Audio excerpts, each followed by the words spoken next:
चलिए आज बात करते हैं भारत की एक बड़ी ही मार्मिक कहानी राय साहब का बंगला की।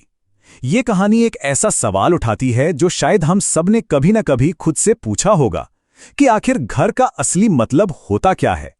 और लेखक का ये जो विचार है ना, यही हमारी पूरी कहानी का सार है, उसकी नींव है। कहानी हमें एक ऐसी जगह ले जाती है जो देखने में, महसूस करने में सचमुच किसी स्वर्ग जैसी है। तो हम पहुंचते हैं राय साहब के बंगले पर। अब इसे सिर्फ एक घर कहना मतलब वो इसकी पूरी तस्वीर नहीं होगी। ये तो अपने आप में एक दुनिया थी, शहर के बिल्कुल बीच में एक जीता जागता, खुद में पूरा एक इकोसिस्टम। और जानते हैं, इस स्वर्ग को चलाने वाले कोई सख्त नियम कानून नहीं थे, नहीं, इसे चलाते थे आपसी रिश्ते, एक भरोसा। और इस पूरे सिस्टम को जो थामे हुए थे वो थे 3 मजबूत स्तंभ। देखिए, इन्हें सिर्फ नौकर कह देना बिल्कुल गलत होगा। ये लोग तो उस घर की जान थे, उसकी आत्मा। मतलब ये परिवार की जिंदगी में ऐसे रचे बसे थे कि इनके बिना उस घर की कल्पना भी नहीं की जा सकती थी। लेकिन जैसा अक्सर कहानियों में होता है, इस खूबसूरत संतुलित दुनिया में एक बड़ा बदलाव आता है। और ये बदलाव आता है राय साहब के बेटे देबू के अमेरिका से वापस आने के साथ। और देबू के आने के साथ ही 2 अलग-अलग दुनियाओं का, 2 अलग सोच का टकराव शुरू हो जाता है। इसकी पहली झलक हमें तब मिलती है जब घर के पुराने बावर्ची मिश्रा जी देबू के स्वागत में एक शानदार दावत तैयार करते हैं। अब सोचिए, इतने प्यार से बने खाने के बाद उसकी तारीफ करने के बजाय देबू का पहला सवाल क्या होता है? आप इन्हें साल का कितना देते हैं? मतलब उसकी पहली सोच ही किसी इंसान की कीमत को पैसों में तौलने की थी। जाहिर है, ये सुनकर उसके पिता तो सन्न रह जाते हैं। और बस यहीं से, इसी एक सवाल से एक ऐसे महायुद्ध की शुरुआत होती है जो पूरी कहानी में चलता रहता है। ये युद्ध है 2 अलग-अलग विचारधाराओं का, 2 अलग सोच का। तो अब ये बिल्कुल साफ हो जाता है।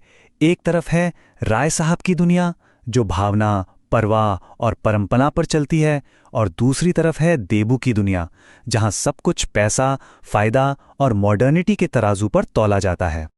उसकी माँ बेचारी कोशिश करती हैं, समझाती हैं कि बेटा, जिंदगी में हर चीज पैसे से नहीं तौली जाती, कि असली दौलत तो रिश्तों में है, परवाह में है।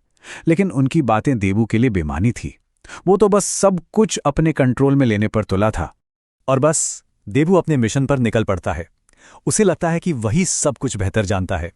वो अपने पिता के घर को ऑप्टिमाइज करने लगता है, मतलब एक एक करके उन सभी चीजों को खत्म करने लगता है जिनकी वजह से वो घर था, एक स्वर्ग था। और फिर शुरू होता है पतन का सिलसिला, एक के बाद एक। देबू के तथाकथित लॉजिकल फैसले एक ऐसी चेन रिएक्शन शुरू कर देते हैं जिसे रोकना नामुमकिन हो जाता है। और देखते ही देखते वो पूरा का पूरा इकोसिस्टम, वो स्वर्ग, ढह जाता है। तो आखिर में हुआ क्या? इस तथाकथित मॉडर्नाइजेशन का, इस प्रोग्रेस का नतीजा क्या निकला? चलिए देवों की ही भाषा में, उसके ही लॉजिक से इसका हिसाब किताब करते हैं। तो देखिए, हिसाब बिल्कुल साफ है।